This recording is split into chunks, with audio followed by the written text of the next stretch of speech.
I guess I'm going to go ahead and get started. I want to show you today, I'm going to show you a few samples on the screen, but Quilts and Lace is a quilt shop in Melbourne, Florida, and Beth Sweet is the owner, and she is celebrating her grand opening of her second store, which is in Sabastian, Florida. So I'd love to know if anybody here in the chat is anywhere near either of those areas. That would be interesting.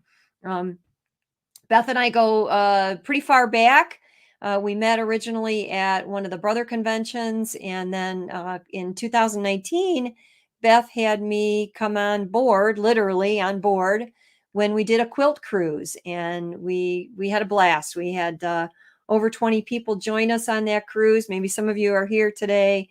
It was a wonderful trip. So we sewed for 3 days, sewed, embroidered, quilted, and then we also had days where we had excursions. So it was a lot of fun. But Beth recently sent me this lovely panel with these beautiful little owls on it. And I think the name of this panel fabric is called Owl Always Love You. There's all kinds of different fun puns that you can do with this. But when I first saw her show this on her show, I thought, wow, wouldn't that be fun to play around with in my design center, for one thing? So I'd love to know how many of you have my design center capability. It is something that is on multiple brother machines. And yes, it is on the high-end machines, but don't be concerned. I will be sharing some other options for you that you'll find on other machines and give you some ideas for embellishing a panel like this. Really, no matter what machine you have. But like I said, when I saw this, I thought, wow, this is just ideal for creating something special and adding embellishments to this block. So I'm going to show you my finished sample. Most of you have been online a lot over these last couple years, and we all kind of are feeling like virtual is here to stay. And no, it doesn't substitute for live and in person, but it's probably the next best thing. And if we had the opportunity to see everything up close and touch it and feel it, that would certainly be the best. But I'm hoping you'll be able to see at least a little bit of this. So here is my finished panel. Bring it back so you can see it a little bit better. And I'm going to pull it up kind of close to the camera because hopefully you're going to be able to see a little more of the detail there. I'm going to hold it a little sideways, and I want you to kind of take a look at where the owl's belly is and where the eyes are. What I've done is I've added more batting in those areas to create a trapunto effect. And then also, if you look close, I did what I like to call micro stippling. And micro stippling is just a stipple stitch that is really, really close together. And when you do a really close together stitch like that, it tends to really push down the batting in the area where those stitches are. And when you have one area that's pushed down and another area that's pushed out, you get a really nice trapunto effect. So I'm going to show you exactly how I did that. Now, I will tell you that I'm a pretty poor stippler, and so I really appreciate the automatic stippling that we can get by using features in the Luminaire and features in my design center. But so, think about this though. If you don't have those features, you can definitely learn to stipple. I think anybody can learn to stipple.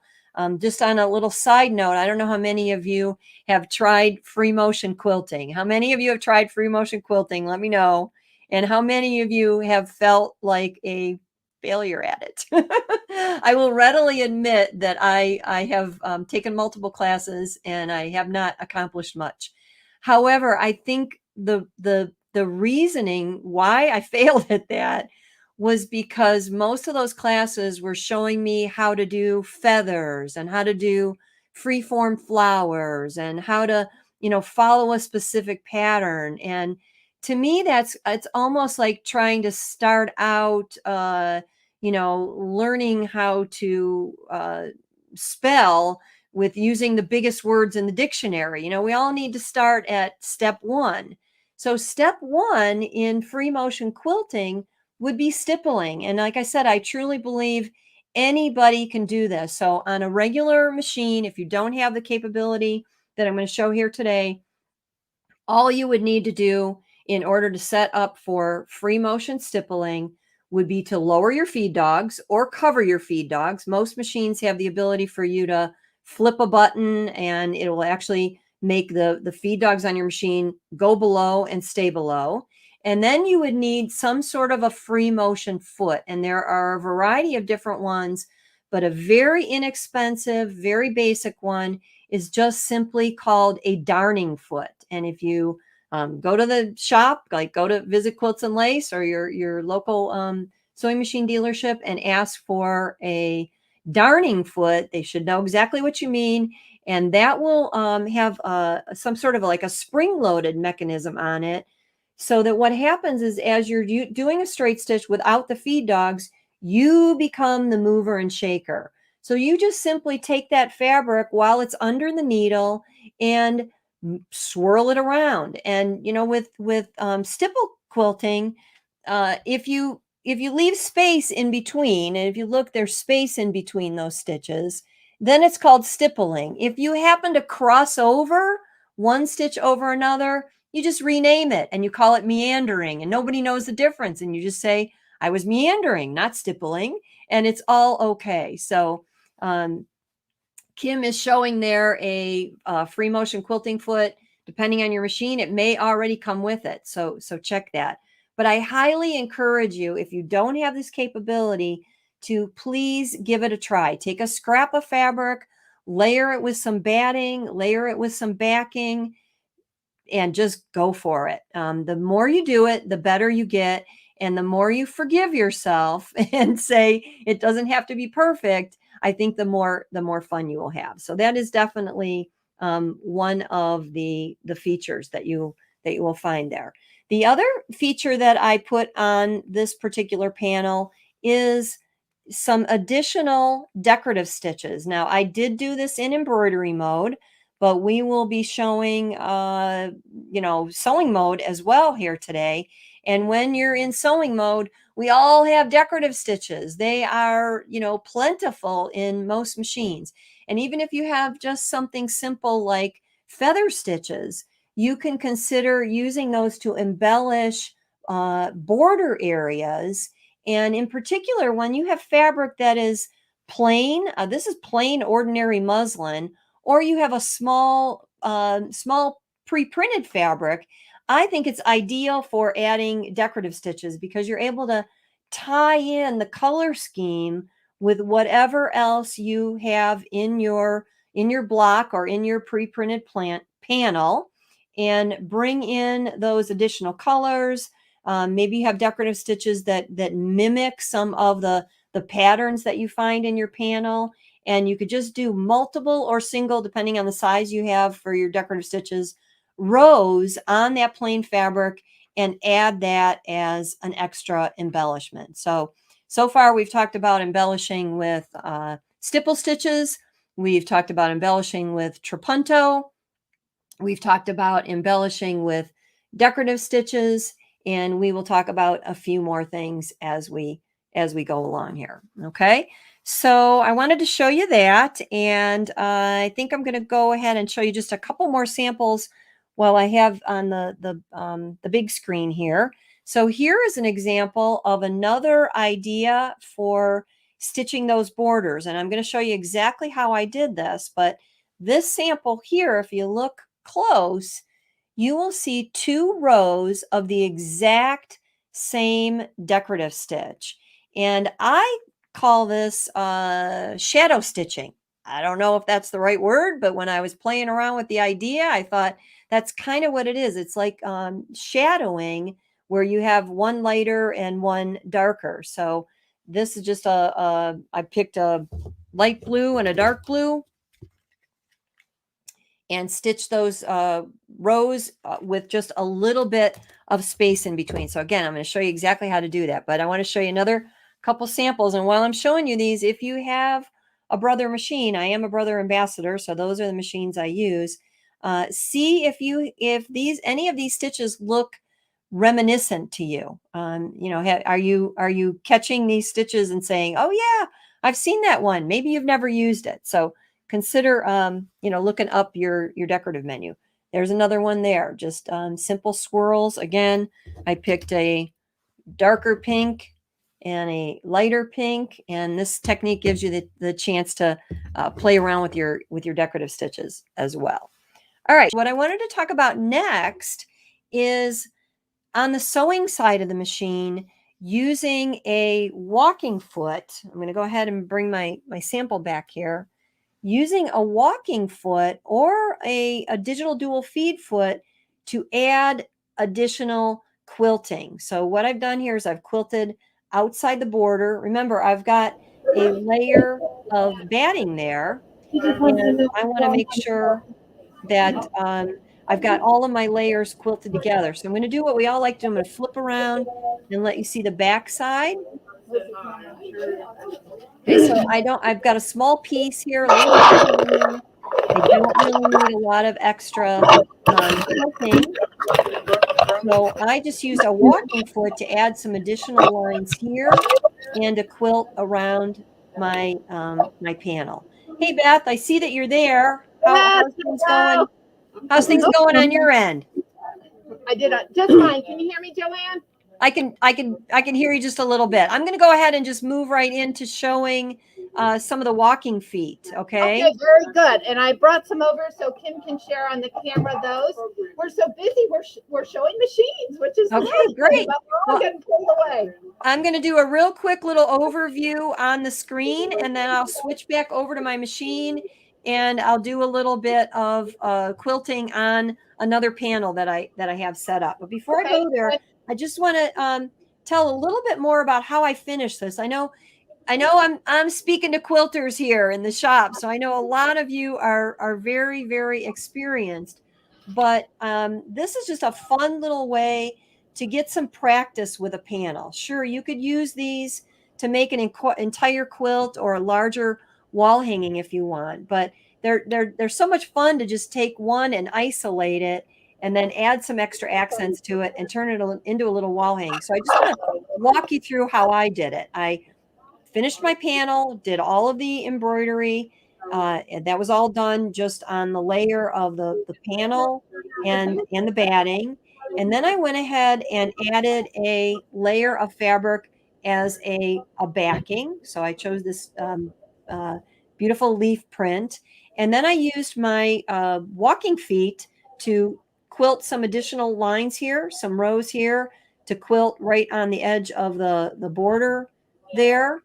And then I did a really nifty technique. A friend of mine taught me this, where you take little squares and you fold them into a triangle, and you butt them right up on the edge, the raw edge of your layer there at the top, and then add your binding. And I just added straight strips and mitered the corners to give a nice, neat finish. And that then anchored those little triangles in there so that you could take a dowel rod, just a simple dowel rod, slip it under those two triangles, and use that as your hanging mechanism. How nifty is that?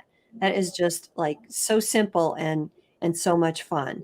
So another thing that I'm going to show this really close is if you can see what I did on the, give the camera a second to focus there. What I did on the binding is, I think you could see it. It is a serpentine stitch. So just another tip for you today is if you're sewing binding, I'd love to hear how many of you are beautiful binders. I know people that love to make quilts. They love every step along the way. When it comes to binding, they're looking for the exit. They want somebody else to do that part. And I know, Beth, you've done some great tutorials on that. visit your quilt shop and let them show you some different ways. But one of my ways of doing it is I like to build in as much forgiveness as possible into all my projects.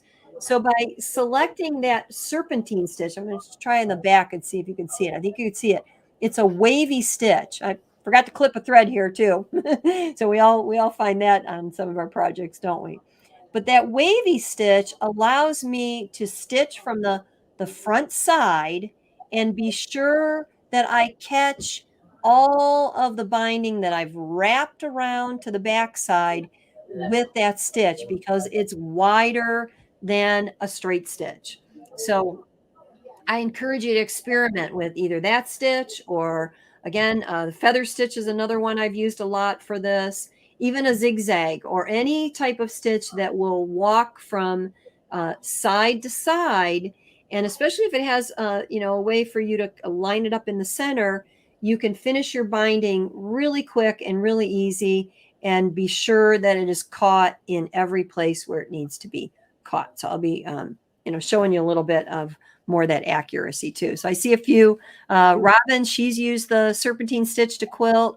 Bonnie finishes her binding with serpentine or feather stitch. So great, I got some kindred spirits here. So all right, so I'm going to go ahead and I'm going to move over to my machine. And Beth, you're going to need to give me just a minute here. I'm going to go ahead and change the camera, but I have it set up for embroidery, so I'm going to need to get that set up for sewing. And you can certainly watch me as I do that.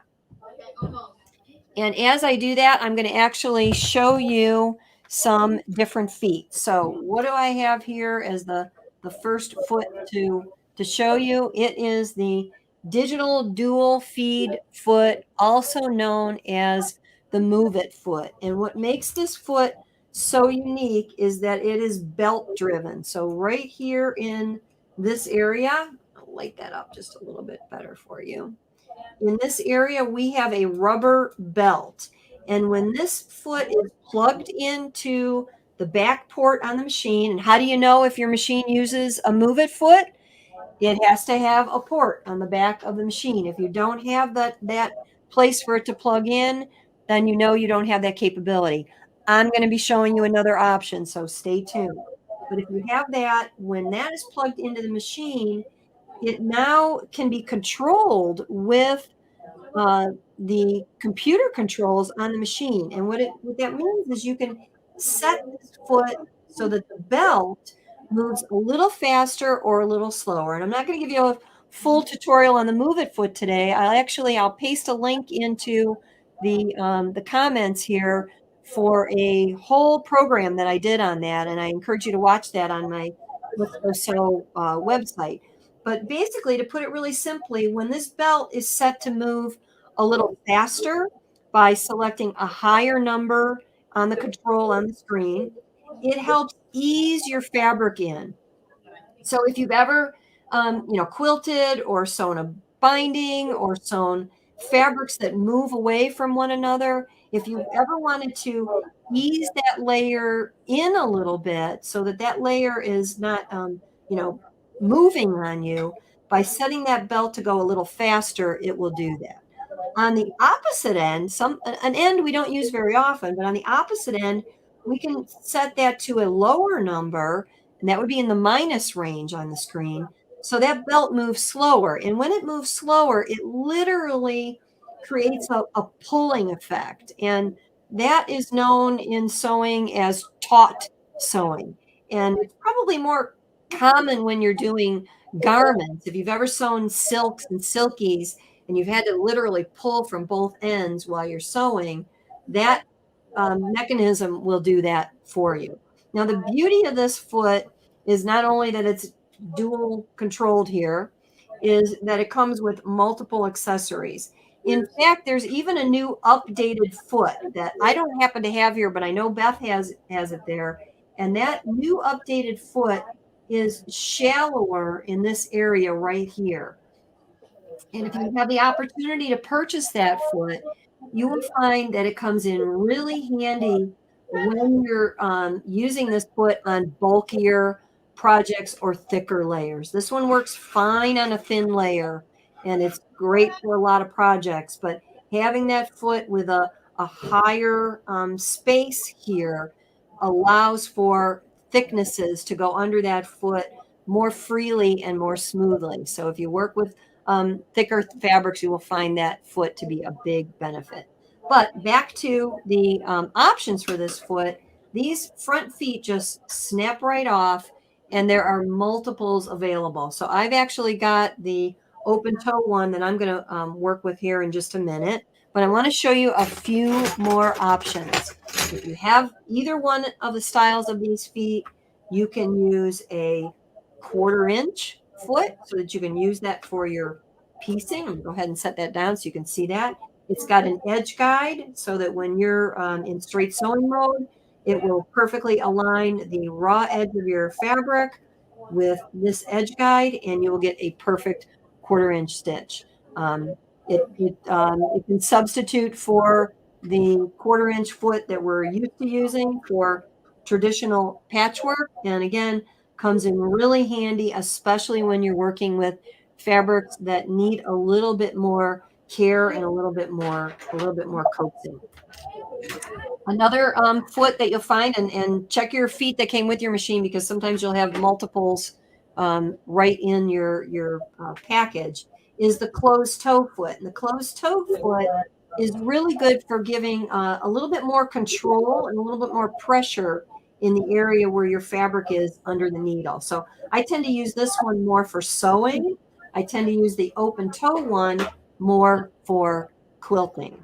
And then there is the stitch in the ditch accessory. And that is, again, another one of my absolute favorites. I'm going to be showing you this in a minute. This one allows us to guide right along the ditch or any other seam or any area on the quilt that we want to have our stitching form right in that center spot. That stitch in the ditch foot will do that for us.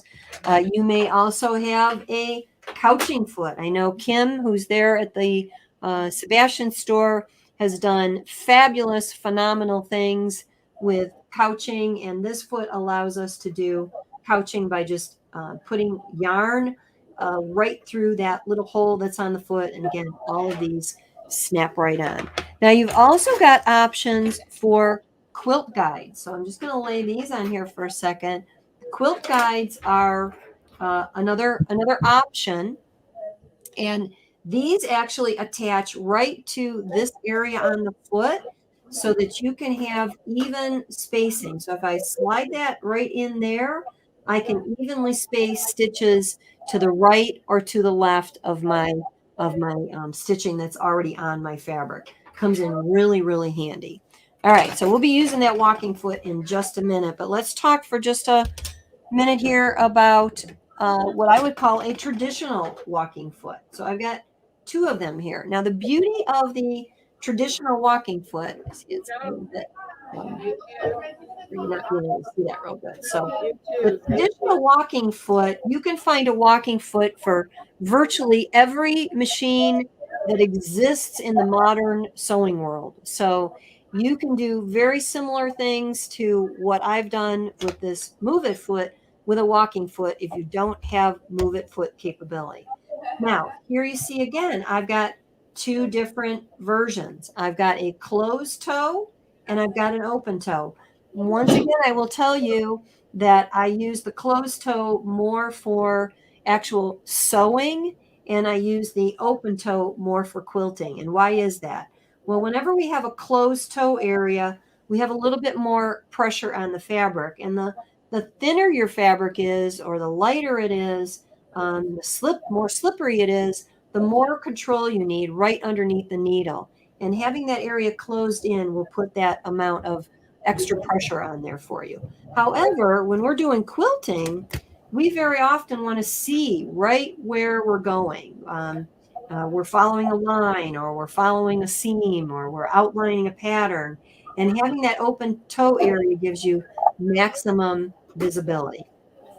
Once again, there is an option available for giving you the ability to stitch either from the right or from the left and create evenly spaced lines with your walking foot. And in this case, it just simply slips right into a hole in the back of the foot. So that's another option. It doesn't come standard with a walking foot, but it can be purchased and used to add to your foot. Now, recently we got a new walking foot, and it's the new kid in town. If you don't have any walking feet at all, like you've never gotten a walking foot yet, and you're looking to purchase one do-it-all foot, I would highly recommend the new, what's called a dynamic walking foot. And this foot has a variety of special features. First of all, it gives you the ability to do both open toe, which I have here, or closed toe. Comes in one package. So this simply snaps off, pops off, this pops on. So instead of me having to get 2 feet, I get 2 feet in one foot with that extra sole plate that just snaps right on. This foot is also designed for you to be able to use decorative stitches. Now there are some limitations to it, and with the instructions it shows you exactly what decorative stitches you can use with this and what's recommended. But that really helps you expand your repertoire, because using other than a straight stitch gives you more decorative capabilities. That's also one of the things we love about the digital dual feed foot, is it gives us a variety of different decorative capabilities, which again you'll see in a minute. So if you're looking for a walking foot that will fill all your needs, this is a great option. It also, for me personally, takes the place of a dual feed foot at times where I want a little bit more space underneath my foot.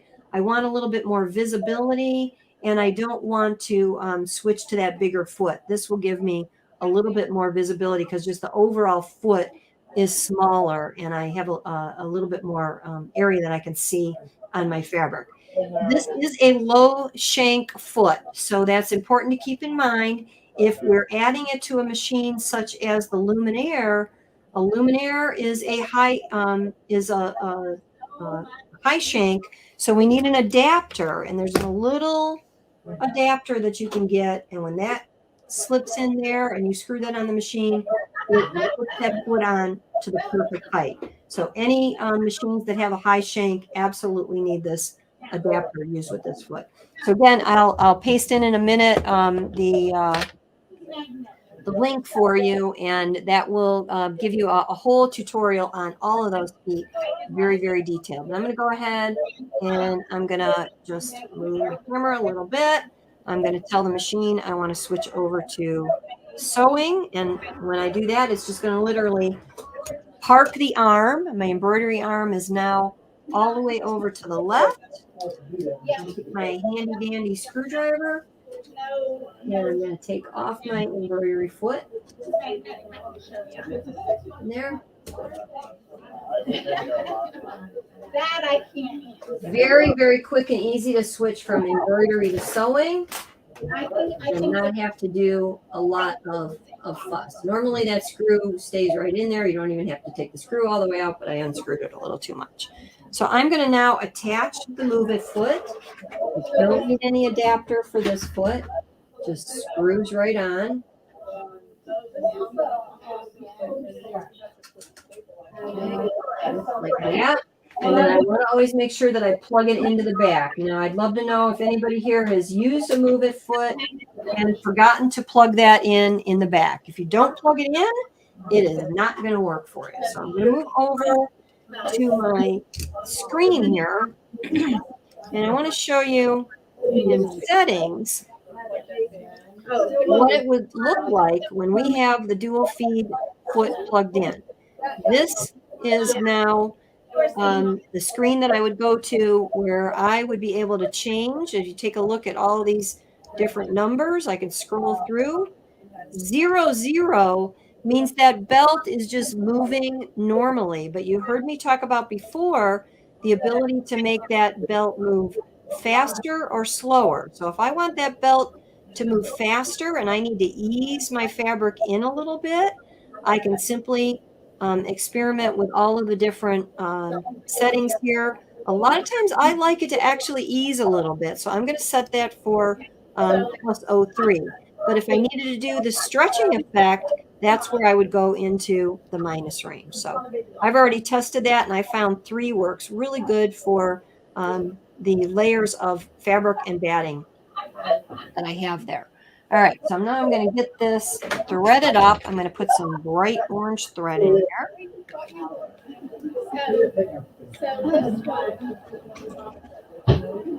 So that's why I said, yeah, this one's 415. This is the Use that automatic needle threader. this is the baby one. And it's just 5 by 7. So it's smaller than that. And I'm going to go ahead and pull my bobbin thread up. A Magnets. little bit of a short tail there. One here, one there, and then 2 on each side. So it's a different setup. One all the way around. Yeah. Okay. Grab that.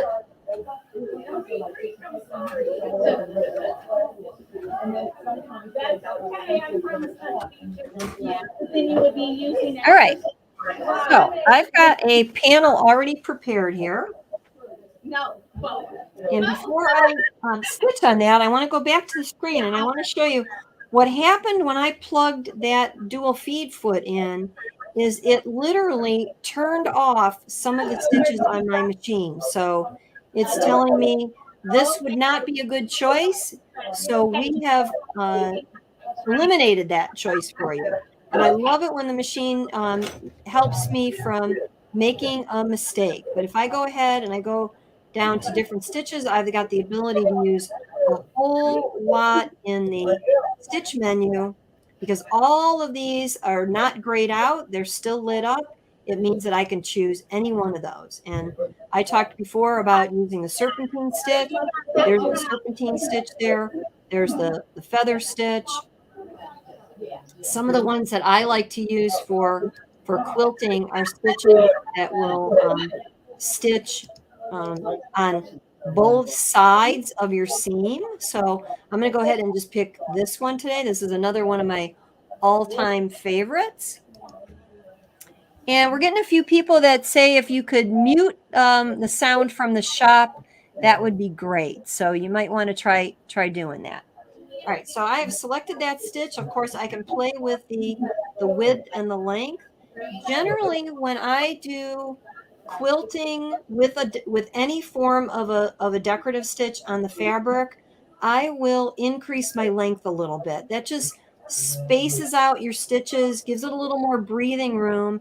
And in sewing, the thicker the fabric, the longer the stitch length needs to be. The thinner the fabric, the shorter it needs to be, or it might just be on average, but that'll give you a better stitch quality. I'm going to increase the width just a little bit.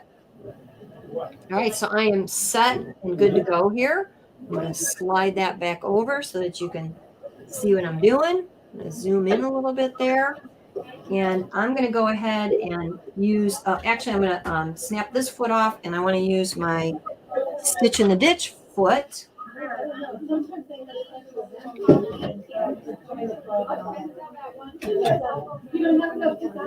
And this one actually doesn't have a slot for me to slide it through. So I'm going to send the needle down, send the needle up. I'm just going to pull that underneath so my tail is underneath. And this would be an ideal stitch for using to stitch on both sides of the seam. So I'm going to anchor 2 places at once. I'm going to anchor part of my panel, and I'm going to anchor part of my border there. And I think I've got my foot control plugged in here, so I'm going to go ahead and use the foot control. I'm going to start with a tie-off stitch, so it'll knot off at the beginning. And I'm just going to, while I'm stitching, I'm going to keep my eye on that guide. And as long as that guide falls along the ditch there. I'm going to get a perfect stitch on both sides. And again, remember, you know, you can experiment with some scrap pieces with the layers of fabric and batting that you're going to use, so that if you need to ease that in a little bit, you can do that. If you need to make an adjustment and you have, you know, a different setting on a dual feed, you can do that as well. I could also turn on my camera. I can use my laser. Let me go ahead and pop my laser on here so you can just see what I'm talking about. And I can line that up so that it's right there along the line. Unfortunately, it doesn't really show up really well a lot of times on the machine when you've got a camera on it as well. Let me go and just turn the light down on my machine for a minute so that you can hopefully see that. Show you that again there. So you see that green light there? That is actually showing where my laser is, and that helps extend the line from my stitch in the ditch foot. And of course, there are many, many other things that we can do here, but this would be something that would be very common on many different machine models. So go ahead and tie that off. And cut it. All right, so you can see there how I was able to light on there. How I was able to stitch right along that edge perfectly, neatly, without any puckering, without any pulling. I just got a perfect stitch quality there. So I showed you before these samples with the decorative stitching. I'm getting ready to wrap up here a little bit. I just want to give you a few more ideas. And these, again, were done in embroidery mode. But if you check your machine, you're going to see that you've got, and I don't know if anybody can hear me there, but if you could mute yourself in the shop, that would be great, because we're getting a little bit of background noise. So I want to show just another idea. Again, no matter what machine you have, if you are wanting to create decorative borders and you want to do it again on plain fabric, what I recommend you do is take your fabric piece and prepare it for the stitching before you actually piece your block. So if I wanted to do decorative stitching on this area here and I'm not doing it in embroidery mode, I'm going to stabilize this strip of fabric. You can do it with lightweight interfacing like I did here, or you may want to consider using one of my favorite fabric stiffeners is this one here. And this will just make your fabric temporarily feel almost paper-like. And you can do your decorative stitches and have them form properly and nicely on there without having distortion. But you have to have your fabric stabilized if you're going to do rows of decorative stitching. So I can, of course, leave that foot on, but I'm not going to do that. I'm going to take this one off, and I'm going to switch to the open toe foot here. And again, you can see that by having that open area, I'm going to be able to see really, really clearly in here. Remember, you could be doing this with another foot, whatever foot your machine would call for decorative stitching. You could do lots of different decorative stitch options. That would be the end foot on the Brother machines. You could also consider using the dynamic walking foot if you have that. But for decorative stitching, probably my big tip of the day is whatever you do, you don't want to use a standard walking foot with decorative stitches. A standard walking foot, open toe or closed toe, they are designed to sew forward only. You do some back stitching, but they're not designed to sew with a lot of movement with the stitch from side to side and forward to backward. Your stitches will end up distorted and you will absolutely wear out the foot. So remember, straight stitch and zigzag is pretty much your limitation with a regular foot, but a regular walking foot. But that doesn't mean you can't do stitching in rows like I did. So once I've got that lined up there with the center, I can go ahead now and I can choose another stitch. I'll go ahead and pick another stitch here on my menu. And I'm just going to pick a star stitch, which happens to be, oh, it happens to be grayed out. So thank you, machine, for telling me I can't use that one. Let me find another stitch that will work here. Let's go ahead and let's use our favorite feather stitch. And I'm going to simply stitch right along that line. And you could use multiple different patterns, but what I'm doing here, the whole idea is to create a band of decoratively stitched fabric. I'm not going to go ahead and go all the way down, so we'll stop that one. By creating multiple rows, I can use the edge of my foot as a guide and just guide that along the previous one and do rows on both sides. When I do this technique, I like to work from the center out. Another option then, again, depending on what foot I'm using, would be to add in this quilt guide.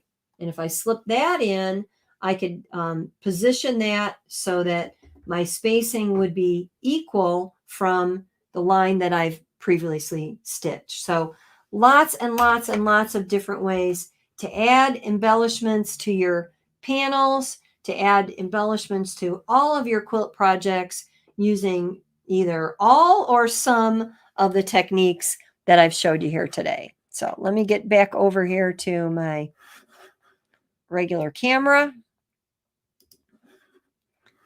And let me check questions real quick. Do we have any questions? Shirley wants to know, how do you keep the large decorative stitches parallel to each other? Shirley, that is the $1 million question. If you could follow up with that comment and let me know what machine you have, I could probably give you a little bit better answer for that. I will tell you, if you have a machine with the ability to set the grid lines on it, I'll go ahead and show you that while we're at it. Let me go back over to the machine.